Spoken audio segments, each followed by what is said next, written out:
SEANTalk. Hello again, and welcome to my second installment of SEANTalk. Again, I am Sean, and today we're going to be talking about the emergence of distance learning classrooms, as well as supporting technologies, the adaptation of new teaching techniques, and the importance of collaboration. In the timeline of human existence, the path we have taken has spawned a secondary evolution, that of technology. Humans and technology are intrinsically woven together, though technology often seems to have a mind of its own. As technology unfolds new media and new literacies, it is important that we grow along with them in order to stay in control of its ethical use and apply these tools in their most effective and beneficial ways. In order to learn how to best deal with these advancements, our education system is going to have to not only teach understanding and application, but also meld with these technologies. The emergence of social media has already shifted how we connect with one another. Distance learning classrooms are opening the doors of quality education to students across the world. Educational games are changing how we think about how we learn. Open source technologies are connecting people and giving them the power to create something better than any one person. New technologies are powerful learning tools, but I predict that it is through collaboration that our true potential lies. And with the advancement of a plethora of technological tools, it's important for educators to understand how they can be applied to the classroom, for distance learning, and for blended learning. These tools can be a double-edged sword with many pros and cons. Jenkins proposes that there are three main problems: the participation gap, the transitory problem, and also the ethics challenge. The participation gap is the unequal access to technologies. Many people cannot afford computers and internet connection. There's also some places that still cannot get wireless internet. Fortunately, access is growing and computers are getting more affordable. There are also options such as cyber cafes, local libraries, and schools that have computers set up for students or the public. The gap is closing, but we still have a ways to go before there's equal access for all.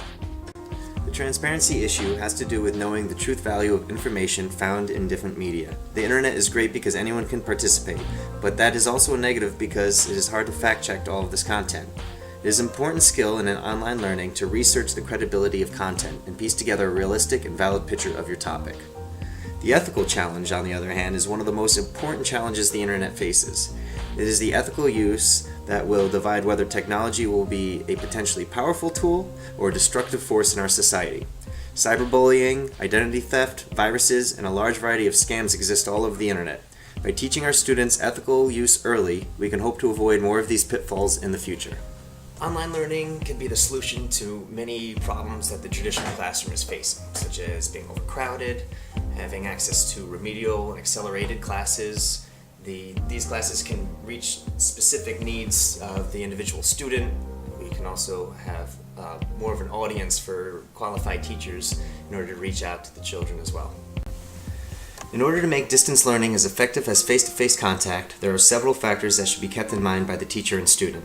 There should be access to reliable communication, encourage faculty and student contact, engage in active learning, provide quick feedback, emphasize the amount of time dedicated to a task, communicate high expectations, and respect diversity. Providing excellent student support services is more important than any technical issues. New and emerging technologies, such as smartphones and other mobile devices, are completely changing the way that we communicate with each other. The way we socialize and the way we collaborate together, also the way that we create, retrieve, and share information are being completely revolutionized by these new technologies. For the digital natives, these devices have become an integral part of their everyday lives. By using them as an educational tool, they will not even recognize it as learning. These devices can also be useful for virtual and augmented learning. These kinds of programs are using virtual environments to collaborate, learning, to connect people in new, creative, and educational ways. Augmented reality uses mobile devices and comes in two types. Location-aware sets up hotspots via GPS.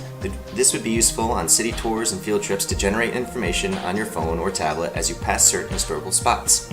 Vision-aware, on the other hand, triggers an animation when you point it at an object. This would be effective at museums. You could actually point your device at a painting and it could come to life and talk to you through the device.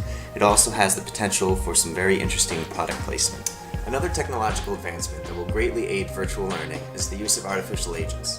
These are programs that use artificial intelligence to diminish delayed feedback by using often immediate responses to general questions to keep students' interested.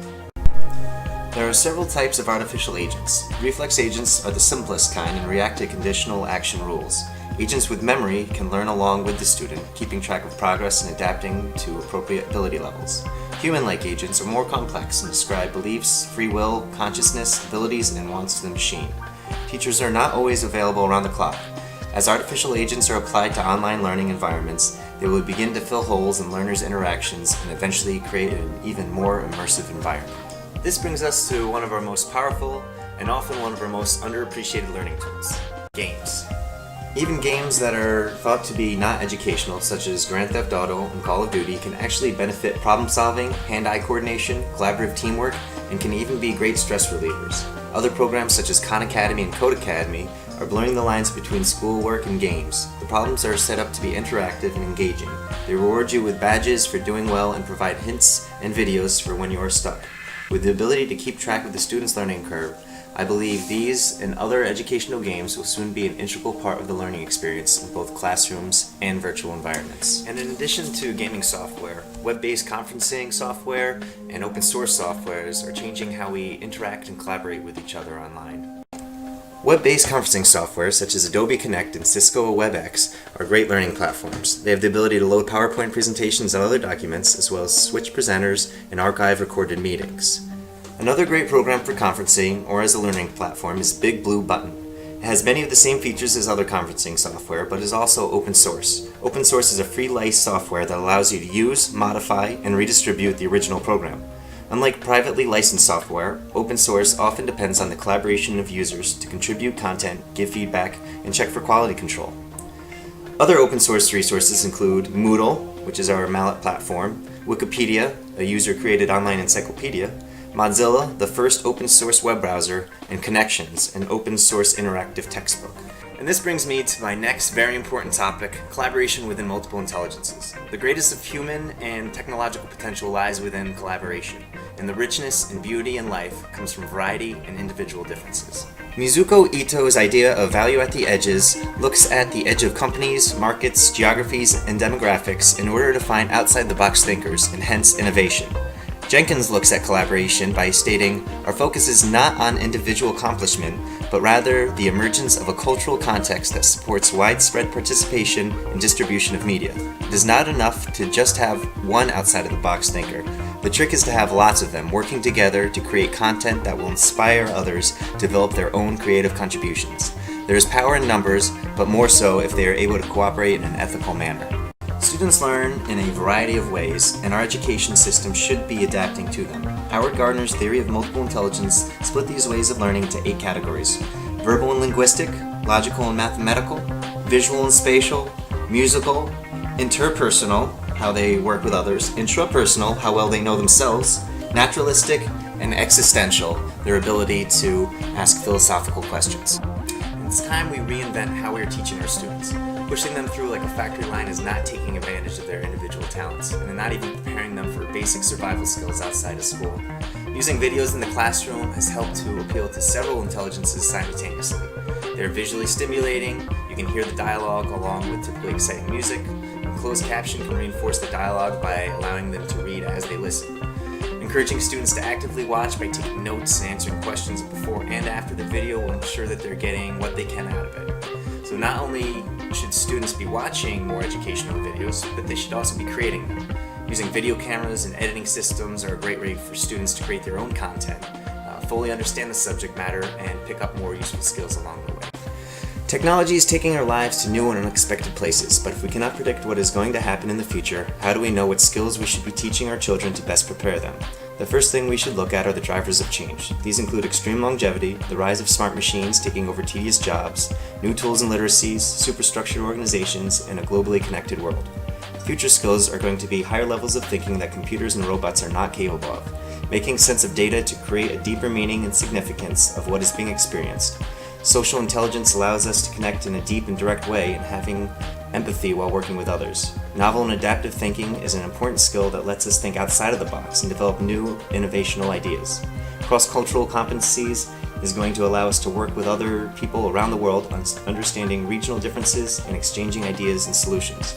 Computational thinking will use ideas to create working models, simulations, and programs. Understanding new literacies and the changing medium of information will also be important. Also, virtual collaboration is going to be increasingly important as distant learning schools such as massive open online courses emerge.